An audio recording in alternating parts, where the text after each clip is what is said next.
E Rose, você nasceu em Santos? Nasci em Santos. E a sua mãe também era de Santos? Sim, nossa família era de Santos. Morei lá até uns 7 anos, mais ou menos. Depois fomos para São Vicente. Que é do lado também. Que é do lado, que é muito perto, né? Morávamos ali na periferia, né, de São Vicente. E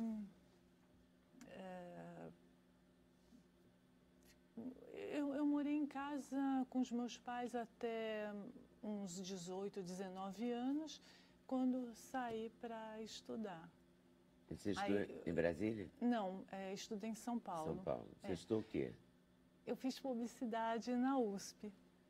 E depois trabalhei e estudei em São Paulo durante um tempo. E vim para Brasília há uns 10, 11 anos, mais ou menos. E é lá que você fez sua vida de trabalho de novo, em Brasília?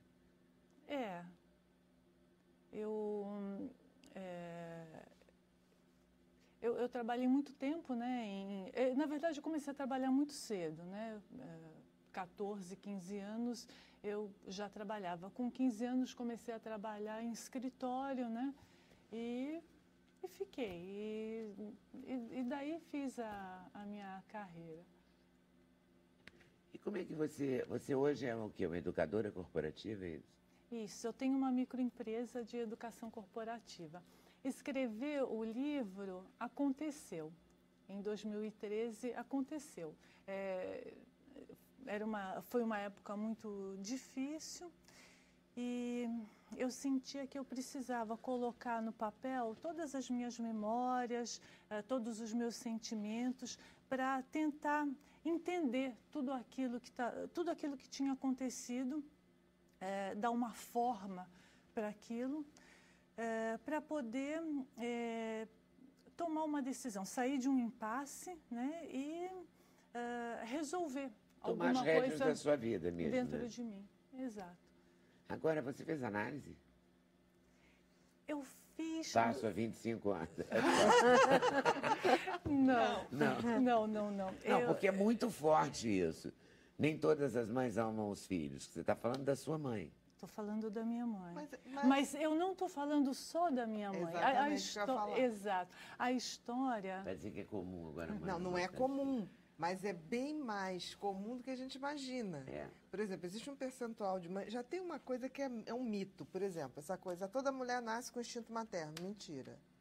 Não é isso. O instinto materno é adquirido. Por exemplo, uma mulher que acaba de ter um filho e larga, ela não desenvolve o instinto materno. O instinto materno é contato de pele, libera uma substância chamada ocitocina, que faz o vínculo.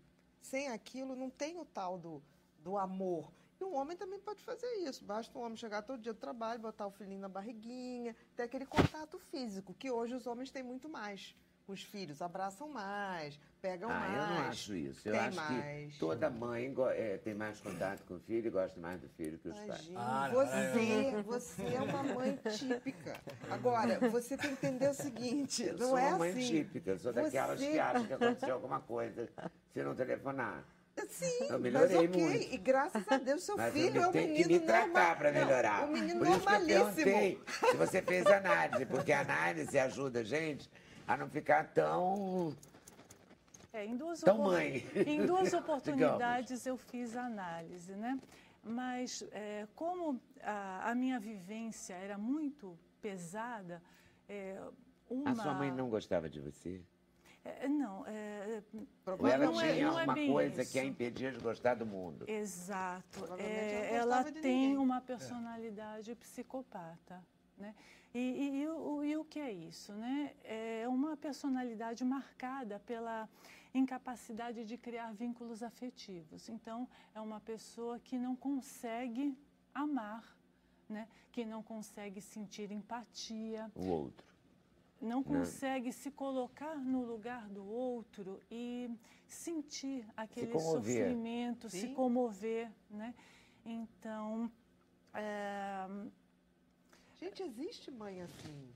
Isso era diagnosticado? Sim. Você sabia que ela era... Claro que não. Porque, claro, com 7 anos não, mas com 15, não. Você já podia ter um psiquiatra dizer, sua mãe é psicopata. Aí você já começa A lidar com aquilo. Ou não, se você lidava com a falta de afeto até sair de casa? Até a vida adulta. Eu lidei com a falta de afeto a vida toda. Né? E sempre buscando a vida por que toda. que não era amada, provavelmente. Porque toda criança que não é amada busca o porquê não é amada desesperadamente. Exatamente, a gente quer saber o que tem de errado com a gente, né? Então, isso causa, no decorrer da vida, uma porção de problemas, de autoestima, por exemplo, né? Com 20 e poucos anos, eu me assustava quando, me surpreendia, melhor dizendo, quando eu percebia que alguém gostava de mim, né? Isso, né? Porque você cresce... O padrão é não ser amada. Exatamente, e você cresce sofrendo violência de todos os tipos, né? A negligência, a violência física, que é a tortura e espancamentos, e aí você tem a violência psicológica, que eu acho que é... Eu acho. Porque deixa marcas mais profundas. Tudo deixa marca. Não, né? tudo, mas entre um tapa e uma rejeição, a rejeição fica mais gritante, não fica? Mas esse tipo de mãe não dá tapa, né, gente? Espanca. Você está no pronto-socorro, você recebe. Mas e aí, deixa a Rose contar. Conte, Rose. O que der para você, né, claro. Não, você fica à vontade contando? Tranquilo. Bom, é a primeira vez que eu conto. Nossa, cheio de primeira vez. Não é mais? Não, mas também pretendemos que você conte com delicadeza. Não pretendemos avançar na sua história. Então, é o que você puder contar, naturalmente. E você sabe que tudo isso, eu só consegui falar a respeito, né? Por exemplo, se algum colega de trabalho, né, estiver assistindo o programa agora, vai se surpreender, né? Mas como? Porque é uma coisa que eu nunca contei. Eu não podia contar, ninguém ia acreditar em mim. Então, recentemente, nessa fase, há 3 anos atrás, nessa fase que eu comentei que eu precisava arrumar uma saída, né? E por isso eu comecei a colocar as minhas memórias, os meus sentimentos no papel para tentar entender o que estava acontecendo. Até esse momento, eu não tinha contado para ninguém. Tentei contar para 2 terapeutas em momentos assim difíceis, não deu certo, não foi por aí. Empatia suficiente. Não era o que eu esperava. Acho que eu conversei com isso com mais 2 ou 3 pessoas, amigos, mas também a impressão que eu tenho é que quando você conta alguma coisa assim, as pessoas olham para você e ficam perguntando, será que é verdade? Eu acho que a Rose não está muito bem, eu acho que a Rose tem problemas, né? Dá a impressão que o problema somos nós. E você, durante a sua infância, durante essa época mais de maior agressão, você não tinha uma amiga? Porque a gente conta para os amigos mais que para os parentes, né, às vezes. Mas não contava, não contava. Nada? Nada. E ela te machucava? Olha... machucava fisicamente? Fisicamente. Eu sofri espancamentos quase diariamente até a idade de 14 anos.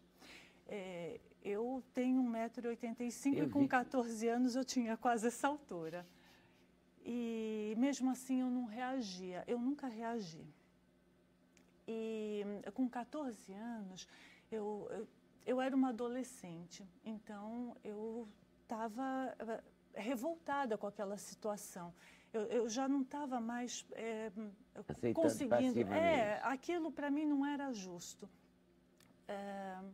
Então, no meio de uma surra, eu segurei os pulsos, né, da minha mãe e falei assim, e foi uma surpresa eu consegui segurá-la, né? Eu não sabia que eu tinha força para segurá-la, porque eu sempre fui muito magra, muito fraca, né, fisicamente. E ela, ao contrário, é uma mulher alta, forte, né? E ela sempre usou força física, né, comigo. Ela sempre tinha força física. Sim, então, para mim, ela era muito forte.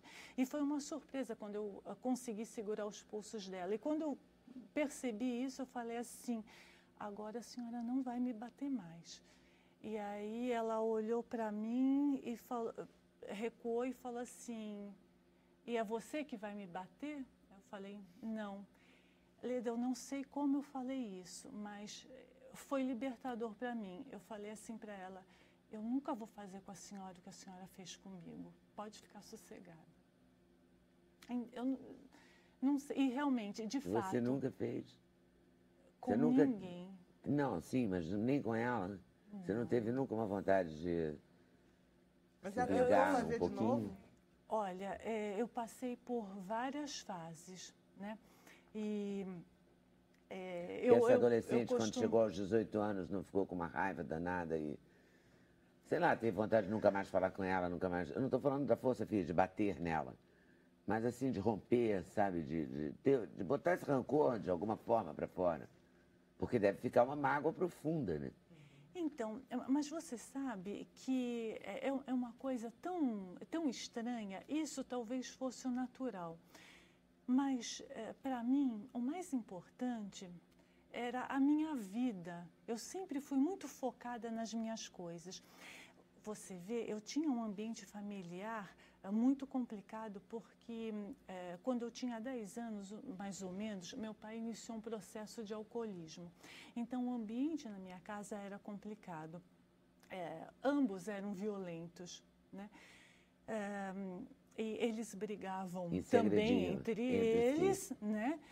E sobrava para você? Ah, sim, né? Porque desde criança minha mãe sempre falou, sempre teve um determinado discurso. Ela sempre falou que eu nasci para acabar com a vida dela, para estragar a vida dela, que ela era muito feliz até eu nascer, né? E, de fato, né, eles ficaram 8 anos sem ter filhos, e eles aproveitavam muito a vida. Eles saíam quase todas as noites, eram sócios de um clube, tinham amigos, faziam visitas, né, à família. Então, eles tinham uma vida social muito legal. Então, durante esses 8 anos, ela evitou filhos. Quando ela engravidou, ela não sabia exatamente que estava grávida, até, né, já a gravidez está um pouco avançada. Então, isso a deixou muito frustrada. É claro que quando uma criança nasce, muda a vida do casal, né? E eu acho que isso causou nela uma frustração muito grande, devido à personalidade dela. Start? Eu acho que ela já era doente antes? Tinha relatos? Porque ela devia ter um irmão, tinha, ela não tinha uma mãe, uma irmã, alguém que contasse para você como ela era. Ela tinha. Nem uma tia ficava com pena de você e falava, para, não bate. Então, ninguém reagia a essa mulher? Não reage, porque desculpa, as pessoas... Desculpa, essa mulher é sua mãe, eu estou falando. Mas é que eu já estou sem ar com a história. Porque a situação toda é muito complexa. Então, normalmente, o psicopata tem, principalmente as mulheres, né? Eles têm uma capacidade de esconder tudo isso, né? E tem também a questão da premeditação. Então, o que acontecia dentro da minha casa, né, não se tornava público. Pelo contrário, porque a minha mãe também sempre usou histórias onde havia uma inversão de papéis. Então, ela sempre se colocou como vítima. Quando meu pai era vivo, e ele faleceu, eu tinha cerca de 20 anos, o alcoolismo, ele deu uma vida muito curta, né? Então,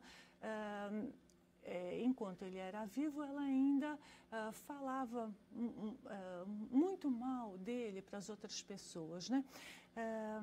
Só que a mesma coisa que ela fazia com ele também fazia comigo. Então, ela sempre falou assim para todo mundo, por exemplo, para as monitoras da escola, para a família, para a vizinhança, o que, é claro, tornava a minha vida muito difícil. Ela falava assim que eu era muito má, que eu não ajudava, que eu era muito respondona, que eu tinha um gênio muito ruim. Sabe aquelas coisas? Sim, ela né? Criava um personagem ali que... Ela criava uma situação, então é claro que as pessoas não gostavam de mim. Olha, como você é má. Então eu lembro que eu ia para a escola, né? Primeiro, segundo ano, as monitoras falavam assim para mim, escola pública, né? Então as monitoras falavam assim para mim, mas por que você é tão má para sua mãe? Por que você faz isso com a sua mãe? Olha, você tem que ajudar a sua mãe em casa. E por que você é tão respondona? Só que é interessante porque, aos poucos, uma falava assim para a outra, não acredito que essa menina é assim em casa, porque ela é tão boazinha.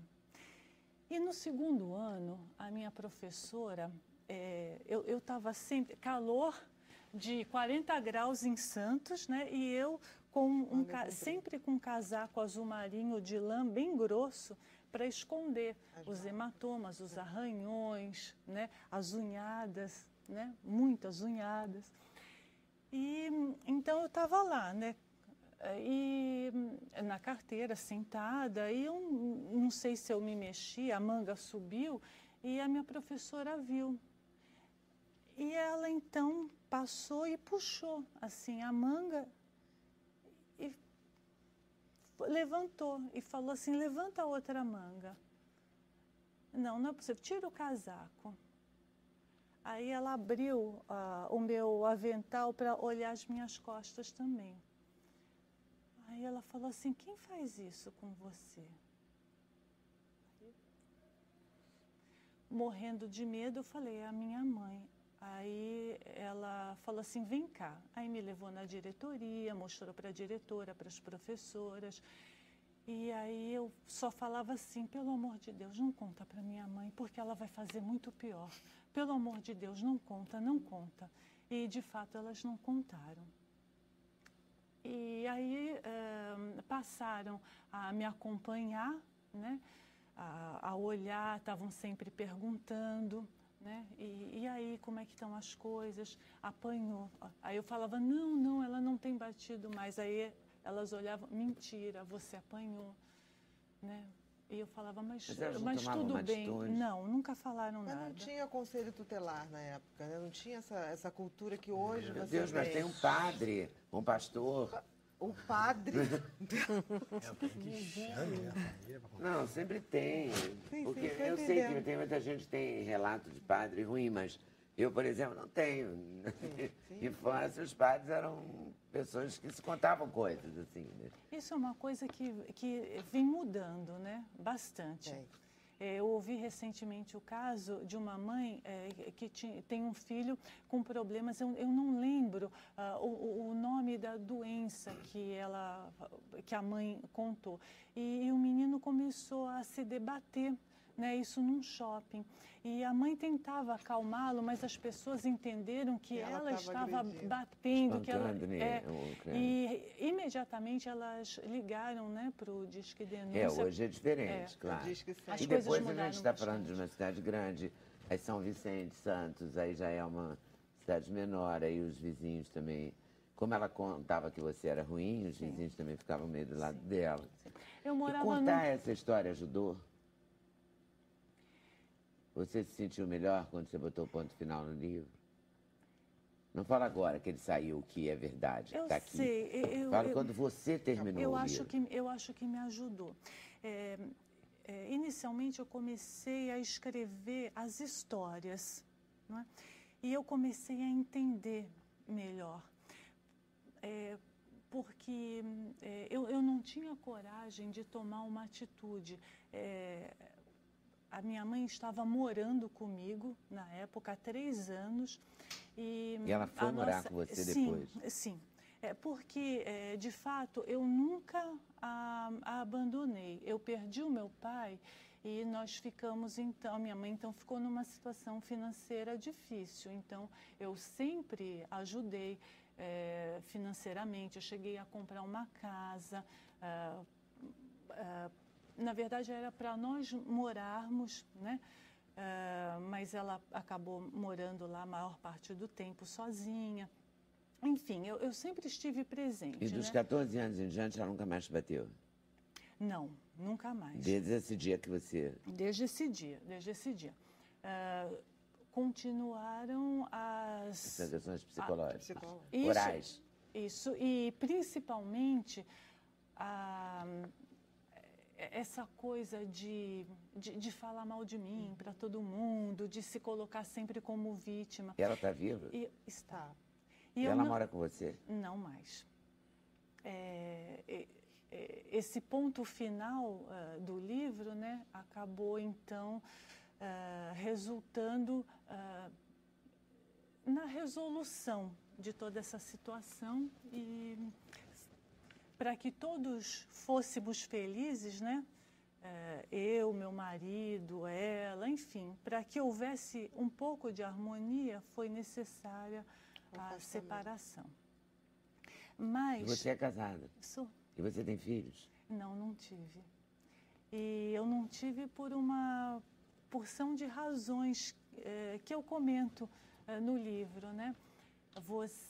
A gente fica com uma autoestima tão baixa que até da maternidade a gente não se sente capaz, a gente passa a ter medo. É uma loucura. É uma situação muito especial, né? Muito difícil. Mas eu acho que já é uma vitória você ter conseguido casar, não é? E ter uma vida sua, feliz, uma profissão, né? Um trabalho. Pois. Eu já acho vitorioso. Eu não tenho acredito. nenhuma qualificação profissional para achar isso, mas todo jornalista é achista. Então, eu sou achista, eu acho que você já é uma vitoriosa, não é? Com certeza. Até porque o essa coisa massacrante de dizer você não é querida, você não é bem chegada. Porque ela foi tudo. É para anular uma pessoa, não é para a pessoa sobreviver. Abuso físico, abuso psicológico, quer dizer, é muito cruel. É muito cruel. E o arquétipo da mãe... A gente fala muito do pai que bate, do pai que bebe, isso já está meio geral. Mas falar de mãe é falar de Nossa Senhora. Entendeu? As pessoas ainda não acreditam. Você vê a reação da Leda. Como assim? Como assim? A gente tem esse arquétipo, porque é Nossa Senhora. Pai é São José, mãe é Nossa Senhora. Mas Nossa Senhora é bem mais forte que São José, assim, no arquétipo mais famosa popular. também. Mais famosa, mais reverenciada. Né? É muito difícil. Não, só muito tem uma forte, saída desse tipo de mãe, afastamento. Forte.